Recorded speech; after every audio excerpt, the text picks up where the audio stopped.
కాలమే తీసేద్దాము అని అంటే ఎంతమంది ఒప్పుకుంటారండి? వామ్మో ప్రభుజీ సెలవులు ఎప్పుడొస్తాయి, మామిడి పళ్ళు ఎప్పుడొస్తాయి, మాకెప్పుడు చుట్టీలు దొరికేవి, మేము ఎప్పుడు వెకేషన్కి వెళ్ళాలి. ఇప్పుడు ఎండాకాలం బాధనే, ఎండలు విపరీతంగా ఉంటాయి. దాంతోపాటు కొన్ని మంచి విషయాలు కూడా ఉన్నాయి కదండి. చలికాలము కూడా కొద్దిగా ఇబ్బంది పడుతుంది, కానీ ఆ ఎండల నుంచి ఊరట కలుగుతుంది కదండి. కాబట్టి ఏదైనా జీవితంలో సుఖ దుఃఖాలు అనేవి ఒక పార్ట్ అండి. జీవితంలో ఒకటి గుర్తుపెట్టుకోండి.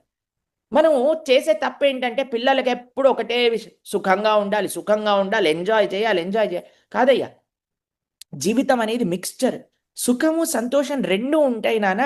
చిన్నపిల్లలకి మనం నేర్పించాల్సింది ఏంటంటే రెండూ ఉంటాయి, రెండింటినీ ఓర్చుకోవాలి. ఎప్పుడూ సుఖమే ఉండదు నాన్న. కొన్నిసార్లు కష్టాలు రావచ్చు, రావాలి అని మనం ఎప్పుడూ అనుకోమండి, రావచ్చు. కానీ అప్పుడు కూడా ధైర్యంగా ఉండాలి నువ్వు. ఈ ప్రపంచంలో ఒకటి నిశ్చయం ఏంటో తెలుసా అండి? మార్పు.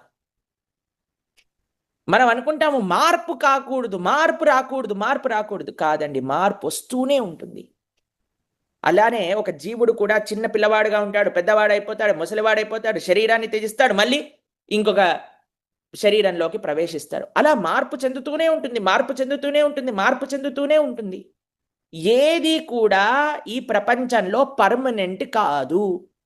మీకు చిన్న ఎగ్జాంపుల్ చెప్తాను. బీచ్లో చిన్నపిల్లల్ని తీసుకెళ్ళినప్పుడు కాసులు కడతారు, తెలిసిన ఒక కోట కడతారనమాట.